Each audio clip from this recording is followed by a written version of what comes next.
bien-aimés frères et sœurs dans le Seigneur, que Dieu vous bénisse abondamment. Que sa grâce et sa faveur soient votre partage. Que le Seigneur vous élève davantage. Et que vous alliez de gloire en gloire avec le Seigneur. Nous allons passer à l'écoute de la parole de Dieu. Je vous invite à prendre vos Bibles. Nous allons lire deux textes de base. Le premier texte, c'est dans Marc, l'évangile selon Marc, le chapitre 4, le verset 23. Et le second texte se trouve dans Luc chapitre 13, verset 10 à 13, et puis nous lisons le verset 16. Je vais vous demander de vous tenir debout, et puis nous allons ensemble lire les deux textes. Matthieu chapitre 4, le verset 23. Jésus parcourait toute la Galilée, enseignant dans les synagogues, prêchant la bonne nouvelle du royaume et guérissant toute maladie et toute infirmité parmi le peuple. Lisons le second texte, Luc chapitre 13, versets 10 à 13, et nous terminons avec le verset 16. Jésus enseignait dans une des synagogues le jour du sabbat. Et voici, il y avait là une femme possédée d'un esprit qui la rendait infirme depuis 18 ans. Elle était courbée et ne pouvait pas du tout se redresser. Lorsqu'il la vit, Jésus lui adressa la parole et lui dit: Femme, tu es délivrée de ton infirmité. Et il lui imposa les mains. À l'instant, elle se redressa et glorifia Dieu. Verset 16. Et cette femme, qui est une fille d'Abraham, et que Satan tenait liée depuis 18 ans, ne fallait-il pas la délivrer de cette chaîne le jour du sabbat? Seigneur, bénis ta parole dans le nom de Jésus. Amen. Amen. Asseyez-vous s'il vous plaît. Le thème autour duquel nous allons nous entretenir ce matin est le suivant. Jésus guérit toute maladie et toute infirmité. C'est notre thème de ce jour. Et nous ajoutons: Jésus guérit toute maladie et toute infirmité parmi le peuple.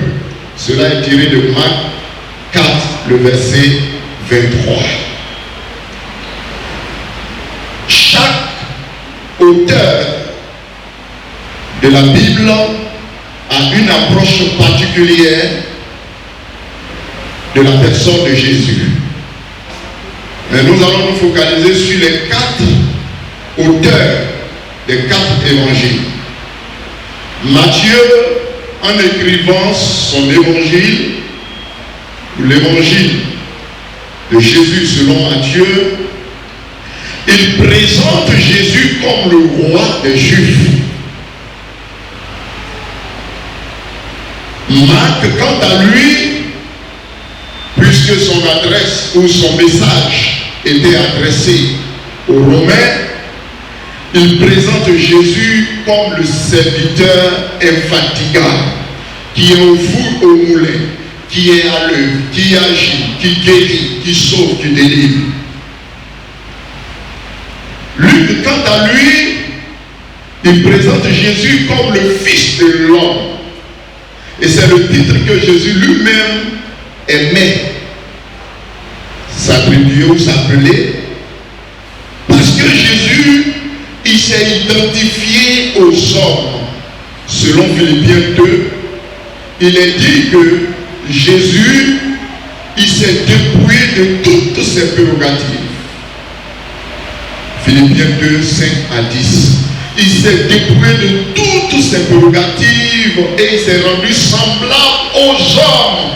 Il allait jusqu'à la mort de la croix. C'est pourquoi Dieu l'a souverainement élevé et lui a donné le nom qui est au-dessus de tous les noms. C'est pourquoi au nom de Jésus, toute langue confesse que Jésus est Seigneur et tout genou fléchit devant lui.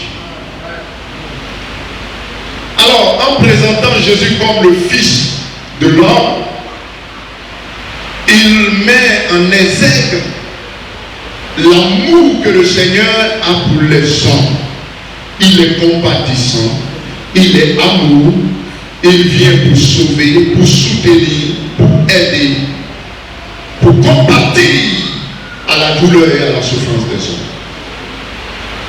Et Jean, quant à lui, il présente Jésus comme le Fils de Dieu, le Fils bien-aimé de Dieu.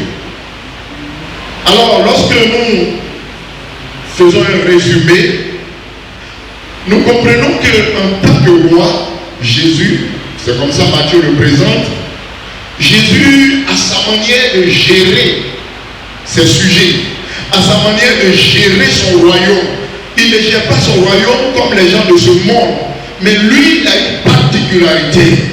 Lui qui est roi, il se met à servir les gens. Ça, on trouve ça rarement. Les rois, c'est eux qui sont à table et on les sert. Mais lui, c'est lui qui sert les gens. Il s'humilie, il est humble. Alors, en tant que roi qui va jusqu'à servir, il est prêt également à se pencher sur notre situation, sur notre cas. Et Marc, qui le présente comme le serviteur infatigable, cela veut dire que Jésus ne se fatigue pas. Il n'y a pas un jour particulier où Jésus intervient en faveur des hommes. Tous les jours que Dieu fait, lorsque l'occasion se présente, le Seigneur intervient en notre faveur. Et Marc, qui le présente comme le Fils de l'homme, il met l'accent sur l'amour, la compassion que Jésus a pour les hommes.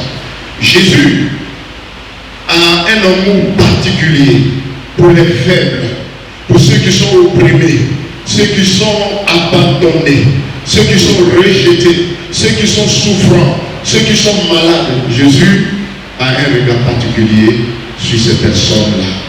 Et en tant que le Fils de Dieu, élevé à la droite de Dieu, tout pouvoir lui a été donné dans le ciel et sur la terre. Il est le même hier, aujourd'hui, éternellement. Lui, Jésus a tout pouvoir, il est tout puissant. Il peut changer les situations et les corps. Jésus, il est réellement le Fils du Dieu vivant. Alors ce matin, nous allons voir cette vérité succinctement. La première vérité, c'est qu'il faut sortir de sa zone de confort. Deuxième vérité que nous allons voir, c'est parler de l'importance de l'enseignement de la parole de Dieu. Troisièmement, nous allons parler de la proclamation de la bonne nouvelle. Quatrièmement, nous allons parler des signes, des prodiges et des miracles. Cinquièmement, nous allons voir ce qu'est une infimité. Sixièmement, parler de la foi qui guérit. Et enfin, notre identité en Christ Jésus. Voilà les points que nous allons voir succinctement.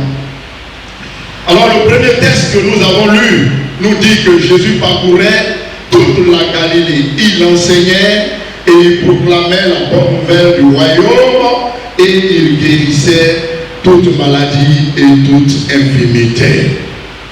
Alors nous voyons dans ce premier passage que Jésus sortait de sa zone de confort. Ça, c'est le premier point. Jésus ne restait pas dans son cadre de confort et autres. Mais Jésus sortait. Il allait de lieu en lieu pour proclamer, pour enseigner, proclamer la parole de Dieu. Et c'est l'enseignement que Jésus nous donne. Bien-aimés, nous devons quitter notre zone de confort. Nous devons aller inviter les âmes. Nous devons aller prêcher la parole de Dieu. C'est pourquoi je vous d'abord félicite pour notre première sortie à Oumouessou.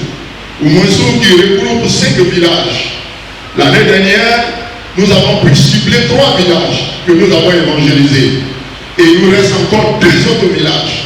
Nous avons pu implanter une église.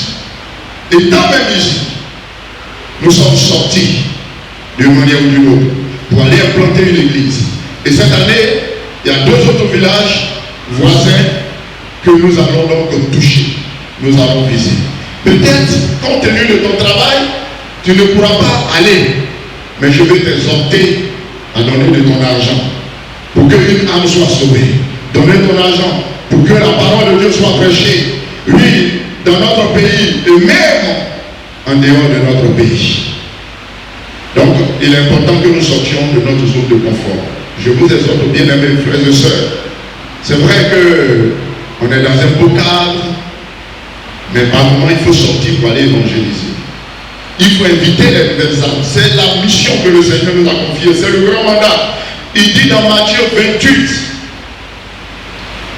à partir du verset 18 à 20, il dit tout pouvoir m'a été donné dans le ciel et sur la terre.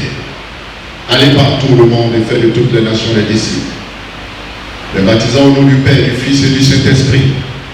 Et enseignez-les à observer tout ce que je vous ai prescrit. Et voici, je suis avec vous tous les jours jusqu'à la fin du monde. Jésus nous demande de sortir. Jésus nous demande de partir pour prêcher sa parole. Deuxième point, l'importance de l'enseignement. Toujours au verset 23 de notre texte, le premier texte que nous avons lu, il est dit que Jésus enseignait dans les synagogues. Jésus enseignant dans les synagogues. Jésus enseignait. Donc nous devons enseigner le peuple de Dieu. Pour enseigner, il faut soi-même connaître la parole de Dieu. C'est ce qu'on connaît qu'on transmet. L'enseignement, c'est communiquer un savoir, c'est inculquer, c'est apprendre à quelqu'un, c'est apporter une lumière à quelqu'un, un éclaircissement à quelqu'un. Et nous sommes appelés aussi à enseigner la parole de Dieu, bien-aimés frères et sœurs. Notre foi est basée sur l'enseignement de la parole de Dieu. C'est ce qui rend notre foi solide. Tous ceux qui sont ballottés à tout vent de doctrine, qui ne sont pas racinés, ce sont des personnes qui n'ont pas leur foi fondée sur la parole de Dieu. Quiconque a sa foi fondée sur la parole de Dieu, quelles que soient les circonstances, quelles que soient les épreuves, nous demeurons inébranlables. Donc, bien-aimés, d'abord soyez enseignés et à notre tour enseignons les autres. Nous sommes appelés à enseigner. Ce que nous connaissons, nous transmettons cela aux autres. C'est pourquoi, frère, dans l'église, tout le monde doit encadrer les âmes. Malheureusement, on confie cela à un comité. Le comité d'encadrement où les témoins conseillers. Tout le monde doit encadrer. Ce que tu as reçu de Jésus, tu dois partager cela à d'autres personnes. Troisième point. Il a dit que Jésus proclamait la bonne nouvelle du royaume. Il prêchait la bonne nouvelle du royaume. Et si le mot prêcher, c'est proclamer, c'est déclarer, c'est annoncer, c'est crier fort, haut, à haute voix, à haute et intelligible voix. C'est ça la prédication, ou c'est ça la proclamation de la bonne nouvelle. Et ce qui est intéressant, c'est que Jésus proclame la bonne nouvelle. Bien aimé, notre monde est fatigué de mauvaises nouvelles. Notre monde est chargé de mauvaises nouvelles. Tous les jours, ce sont des mauvaises nouvelles qu'on nous annonce. Dans les radios, dans les télés, sur les chaînes nationales et internationales. Ce ne sont que des mauvaises nouvelles. Mais Jésus nous apporte une bonne nouvelle. La bonne nouvelle, c'est que Jésus t'aime, mon frère et ma soeur. Ça, c'est une bonne nouvelle. Dieu a tant aimé le monde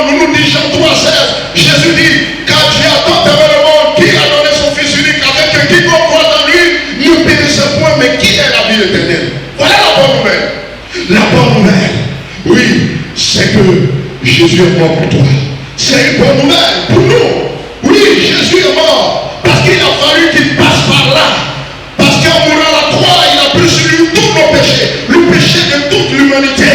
Il a porté nos péchés sur lui. Il est mort. Il a pris notre péché. Et désormais, la bonne nouvelle, c'est que nous sommes enfants de Dieu.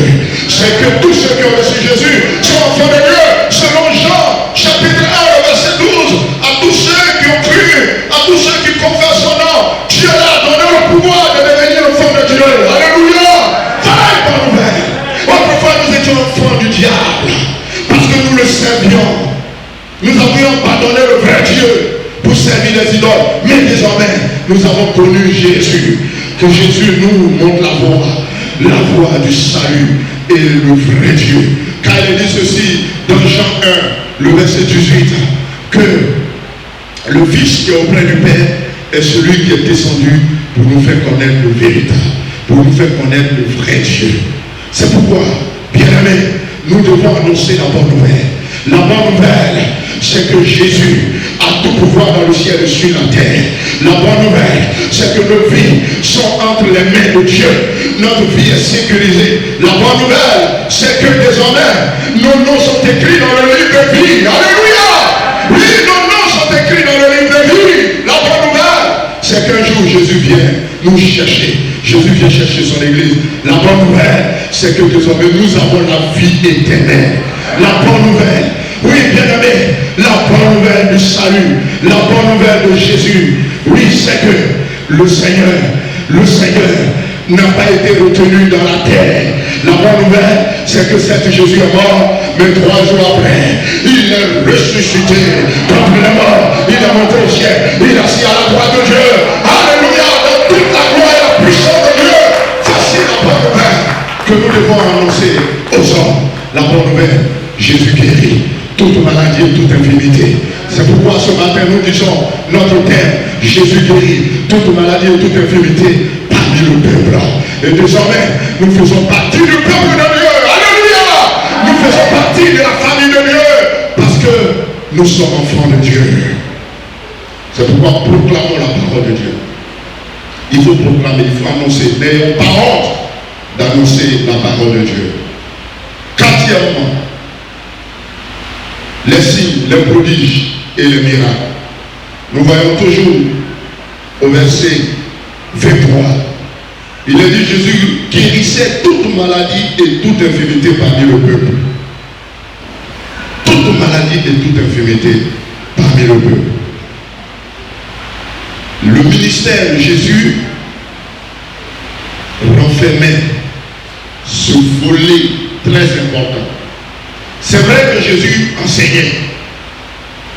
C'est vrai que Jésus prêchait la bonne nouvelle du royaume. Mais il ne s'arrêtait pas là. Il allait plus que ça. Il s'occupait aussi du corps de l'homme. Il s'occupe aussi de notre santé, de notre être. Le Seigneur s'occupe de tous les aspects de notre vie. C'est pourquoi nous disons que notre évangile que nous prêchons est un évangile holistique qui prend en compte tous les aspects et tous les détails de la vie de l'homme. Dans Acte 2, verset 22, on parle de Jésus qui fait qui produit des signes, des prodiges et des miracles. Dans Acte 14, verset 3, dans Hébreux 2, le verset 4, tous ces passages nous parlent des prodiges, des signes. Donc, le ministère de Jésus était un ministère puissant. C'est pourquoi la Bible dit que Jésus était non seulement puissant en parole, mais puissant aussi en action, puissant en acte. Alléluia! Jésus était non seulement puissant en parole, mais puissant en acte. Alléluia! Puissant en action. Son ministère était un ministère de guérison, de délivrance, de miracles, de prodiges. Et il ne s'est pas limité là. Il a communiqué cela à ses disciples. Il a demandé à ses disciples d'aller, de guérir toute maladie et toute infirmité. De guérir selon Matthieu chapitre 10, verset 1. Jésus a donné pouvoir à ses disciples de guérir toute maladie et toute infirmité. Et selon Matthieu 10, le verset 7 à 8, Jésus dit, allez-y, prêchez, dites le royaume des cieux approche.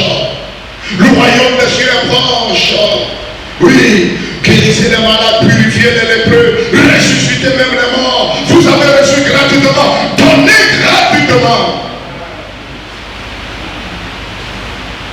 L'apôtre Jean dit ceci, que les miracles que Jésus a fait, tout ce que Jésus a accompli pendant son ministère terrestre, Jean dit que si on les mettait par écrit, les livres qu'on allait faire sortir, le monde n'allait pas pu le contenir.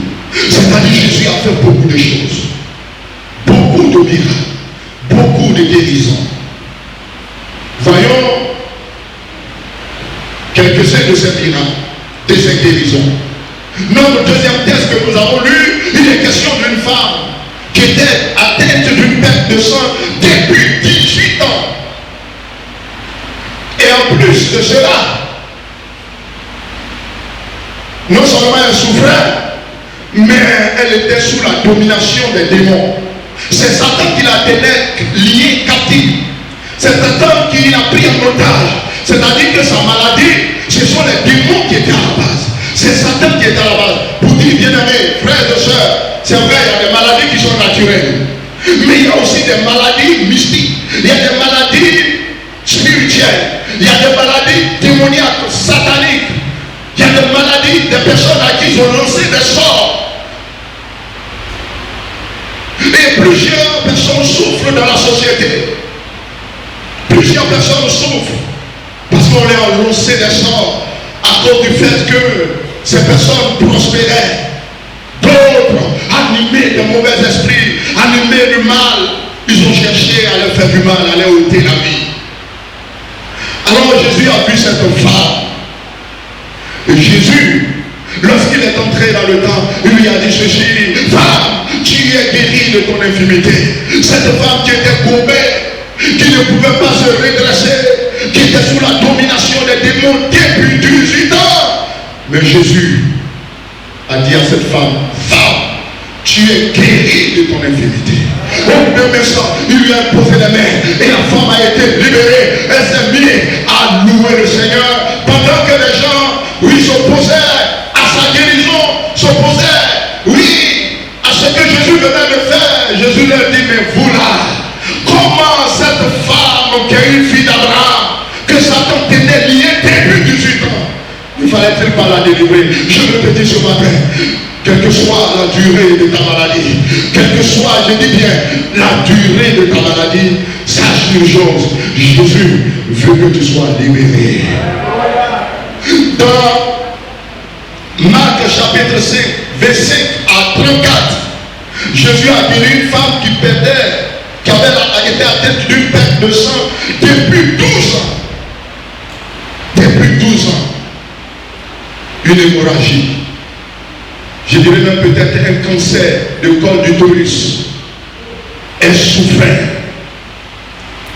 Personne n'a pu intervenir en sa faveur. Personne n'a pu faire quelque chose pour elle. Elle a dépensé des centaines de mille. Je ne sais pas comment la Bible n'a pas déchiffré. Mais la Bible dit qu'elle a dépensé tous ses biens cherchant la guérison.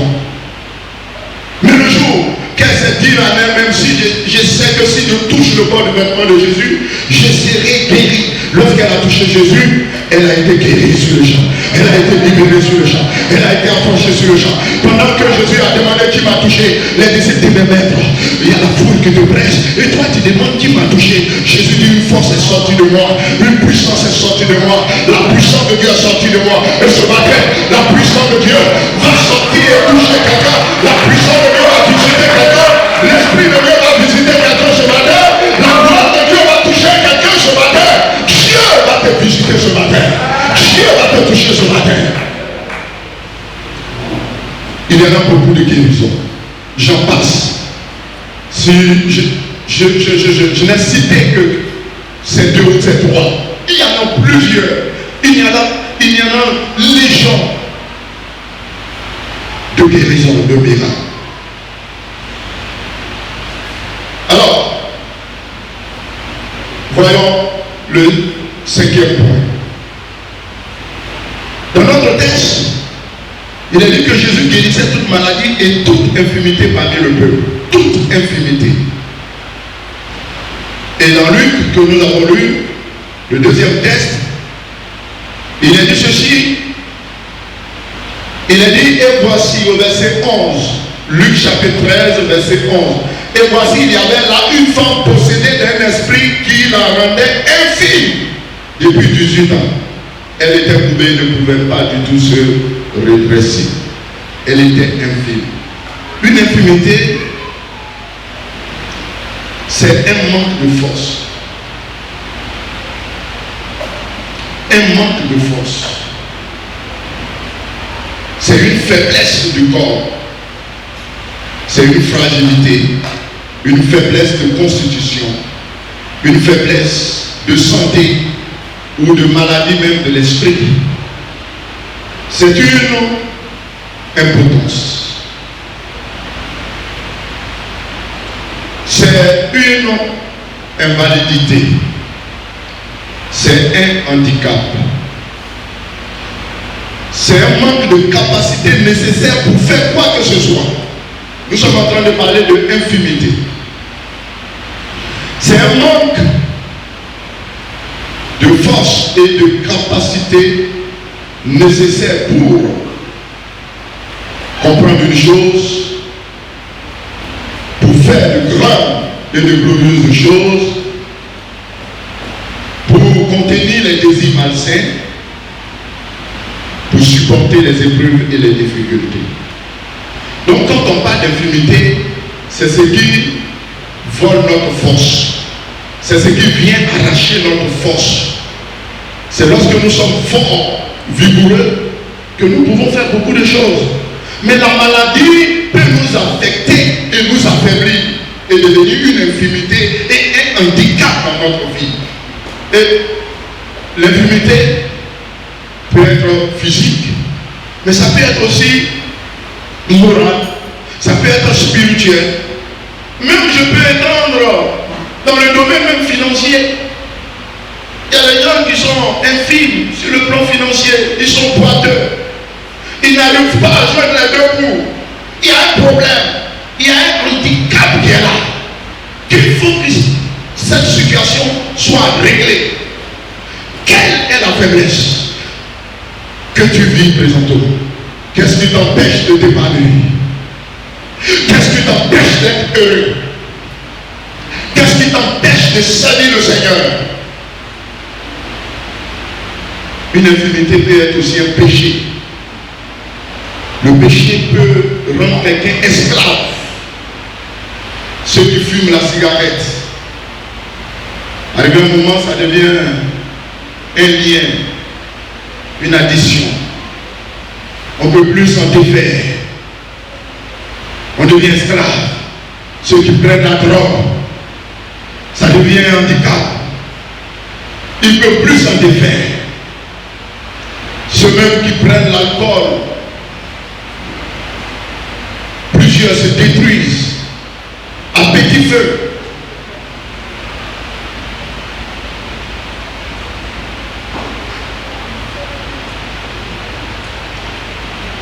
Mais je vais te dire ce matin, tout ce qui est handicap. Quand j'ai dit certains prennent l'alcool, d'autres ont demandé, mais et la Sainte Seine? Voilà. Dieu connaît vos pensées. Voilà. C'est pas la Sainte Seine là qui va te détruire. Je parle de quand il sort et puis tu vas boire, te cacher pour boire. C'est de ça que je suis en train de parler. Voilà. Bref, c'était juste une parenthèse. Donc les buveurs se connaissent. Mais je suis en train de parler de ceux qui se détruisent par le péché. Le péché détruit. Le péché déforme. Le péché paralyse. Le péché nous sépare de Dieu. Le péché nous détruit comme un poison mortel. Le péché agit et détruit la relation de l'homme avec Dieu. Et ça devient un handicap. Le péché rend faible spirituellement. Mais ce matin, sache que Jésus guérit toute infirmité. Quelle est ton infirmité?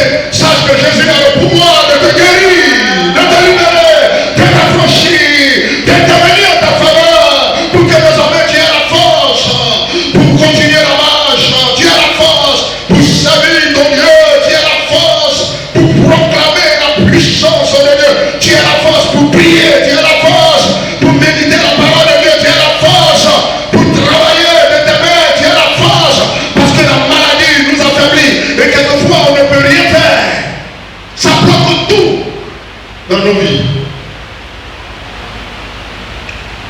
Sixième point, l'avant-dernier point, la foi qui guérit. Tout ce que Jésus a guéri, c'est sur la base de leur foi. Même si cela n'apparaît pas explicitement. En effet, c'est le cas que le Seigneur regarde. Quand il est rentré dans la synagogue, quand il a vu la femme, il n'a pas cherché à savoir quoi que ce soit. Mais il a vu en cette femme la foi. Je vous ai dit que c'est sur la base de la foi que Jésus travaille. Pourquoi? Il a dit que cette femme-là, elle est malade depuis 18 ans. Mais Jésus l'a trouvée dans une synagogue. La synagogue, c'est un lieu de prière des Juifs. Donc c'est dans cette synagogue-là Jésus l'a trouvée. Mais regardez son handicap. Elle pouvait rester à la maison. Regardez la honte. Il a dit qu'elle était courbée. Donc elle marche là. Elle marche courbée comme ça devant les gens. Cette honte-là pouvait faire qu'elle reste à la maison. Qu'elle se cache.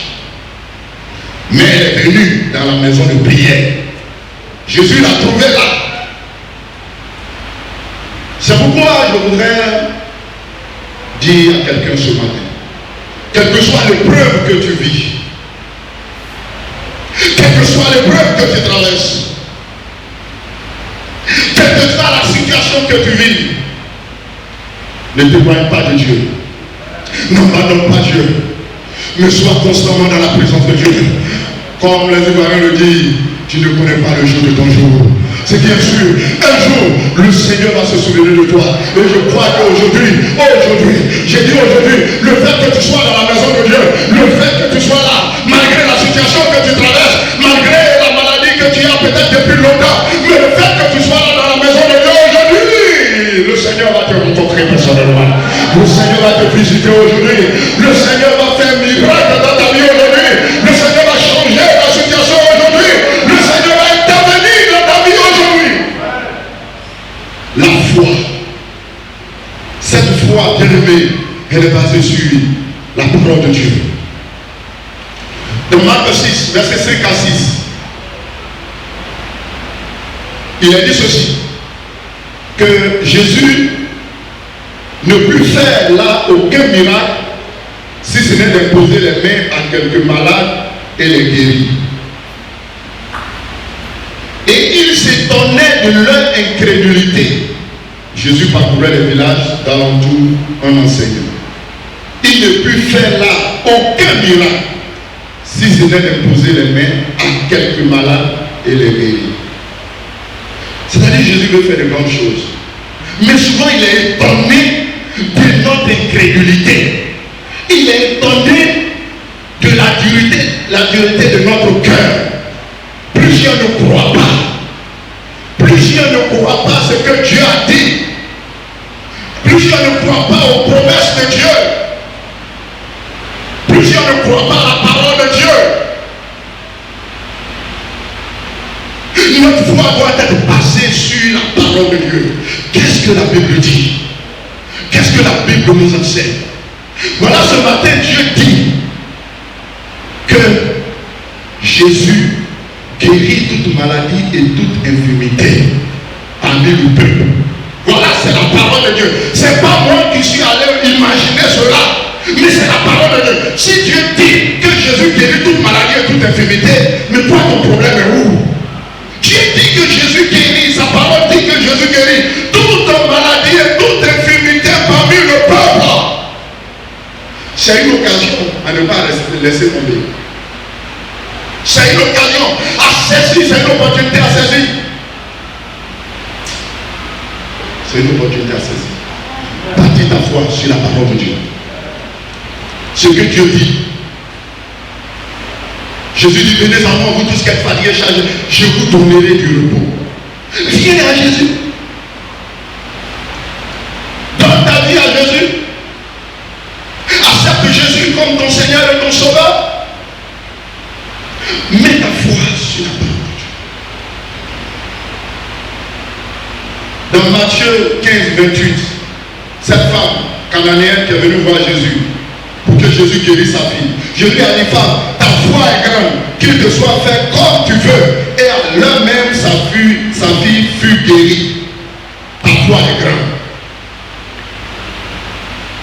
Tu as un parent qui est malade, tu as ton enfant qui est malade, tu as un frère qui est malade, tu as une soeur qui est malade, tu as un collègue qui est malade, ton patron est malade, tu as un employé qui est malade. Sur la base de ta foi, Dieu peut se souvenir de la personne et libérer la personne. Jésus a dit à Bartimée dans Marc 10, 52, aussi, il a dit ceci, va, ta foi t'a sauvé. Aussitôt il pouva la vue et suivit Jésus dans le chemin. Ta foi t'a sauvé. Dans Marc 5, 34 et Luc 8, 48, cette femme qui perdait le sang depuis 12 ans, Jésus lui a dit ceci, ma fille, ta foi t'a sauvée, va en paix et sois guérie de ton mal. Ma fille, ta foi t'a sauvée, va en paix. Je veux dire à quelqu'un ce matin, il faut que tu partes de ce culte en paix, avec la paix de Dieu, avec cette tranquillité intérieure, oui, la tranquillité de l'âme, oui, cette liberté. Mon frère, ma soeur, il faut que tu partes de ce culte libéré. Il faut que tu partes de tout joyeux, louant, chantant, adorant Dieu, comme cette femme qui était courbée. Lorsque Jésus l'a délivrée, l'a guérie, aussitôt, elle s'est mise à louer, à glorifier le Seigneur.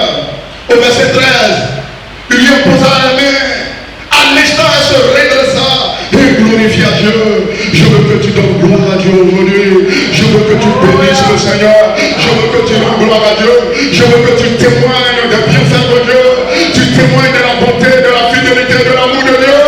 Je veux, oui, après les résultats que tu vas expérimenter. Romains 10, 17 dit la foi vient de ce qu'on entend et ce qu'on entend vient de la parole de Christ.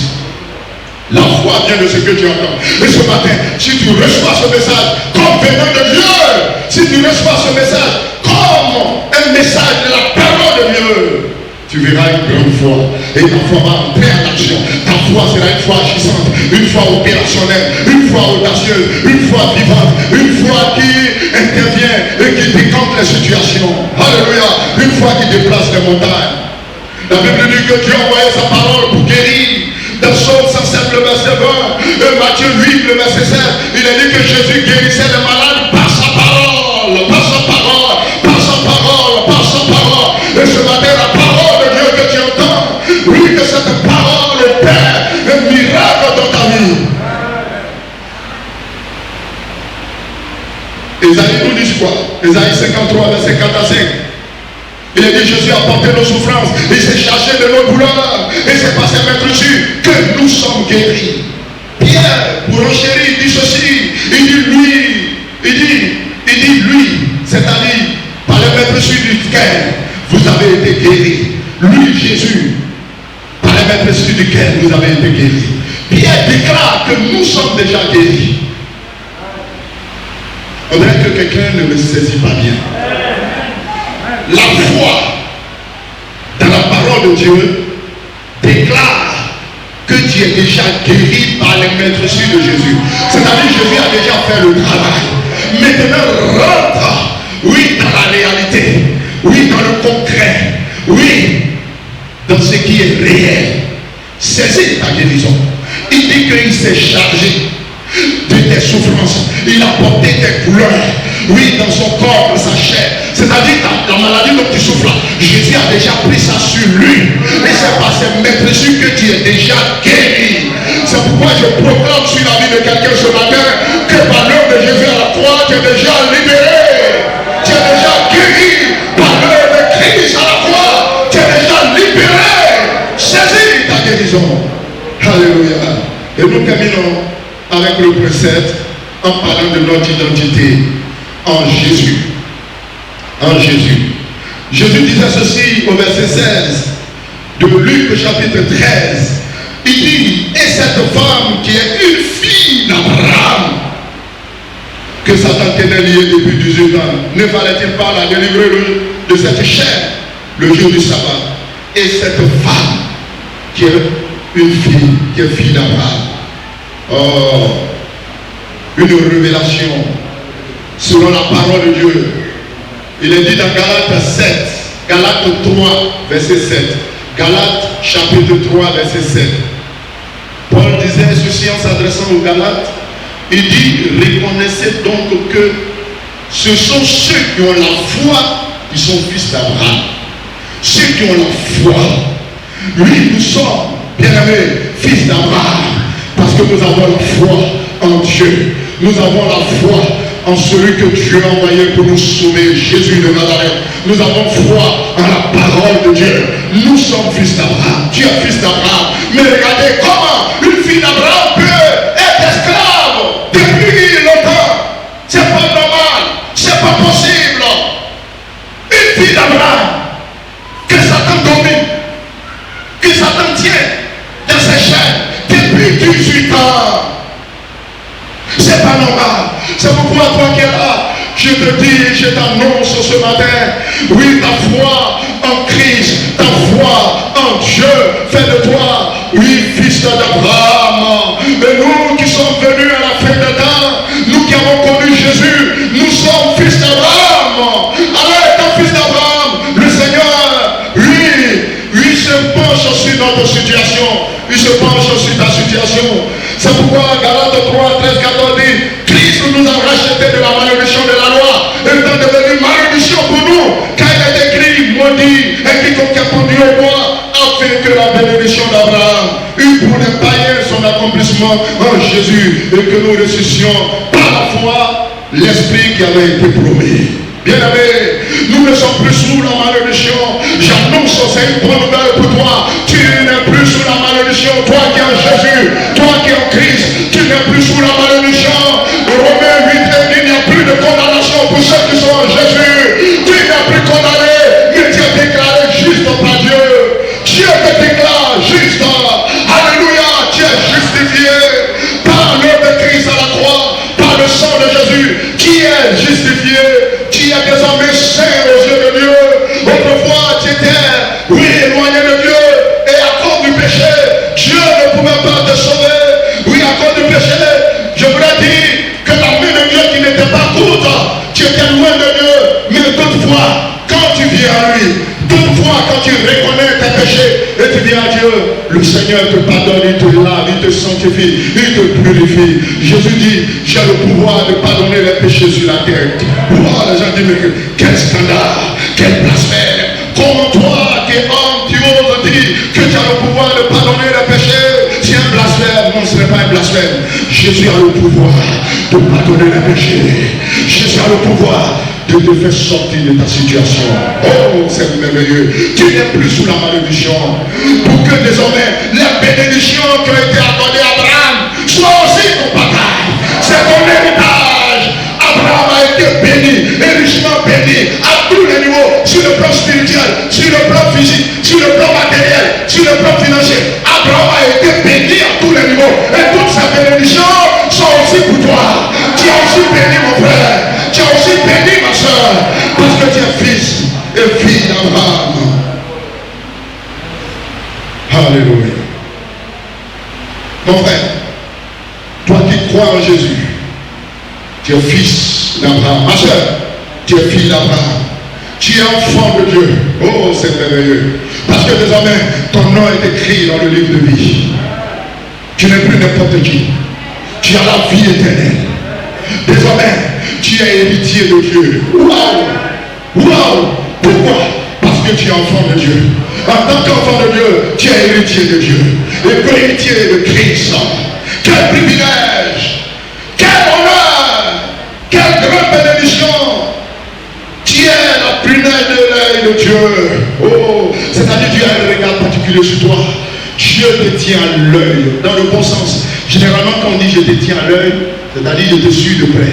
Mais Dieu, lui, il nous tient à l'œil pour nous garder, pour nous protéger. Celui qui nous touche là, c'est comme il allait mettre son doigt dans l'œil de Dieu.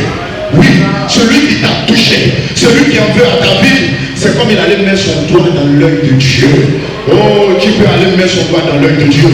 Dieu a tout pouvoir pour anéantir cette personne. C'est pourquoi tous ceux qui se lèvent contre toi, il faut mordre la poussière, mon frère, ma soeur. Alléluia! Il faut mordre la poussière. Oui, sache ici qu'aujourd'hui, Jésus te guérit et te délivre de toute maladie et de toute infirmité. C'est pourquoi je voudrais que tu partes en sautant de joie, en louant Dieu, en célébrant le Seigneur. Oui, en voyant les bienfaits de Dieu, en voyant la splendeur de Dieu, la grandeur de Dieu, l'autorité de Dieu. Oui, mon frère, ma soeur. Oui, cette parole est pour toi. Tu as trop souffert dans ta vie. Tu as cherché à gauche, à droite. Tu t'es promené un peu partout. Tu as fait ce que tu peux faire. Humainement parlant, tu as fait ce que tu peux faire. Maintenant, c'est le temps de Jésus. Jésus veut entrer en action pour toi maintenant. Jésus veut entrer en scène. Oh, il veut entrer en scène. Jésus vient à toi. Jésus vient à toi. Jésus vient à toi. Jésus vient à toi. Jésus vient à toi. Jésus vient à toi. Jésus vient à toi. Jésus vient à toi. Jésus vient à toi, il te touche aujourd'hui. Il te touche.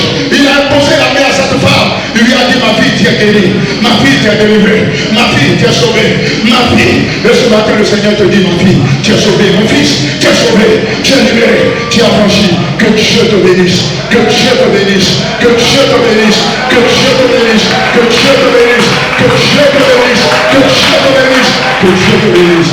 Alléluia. Oh, Shabbat. Jamais tu ne joues pas. Qu'est-ce qui t'est si difficile? Ça n'existe pas, oh. Ça ne peut jamais exister, oh.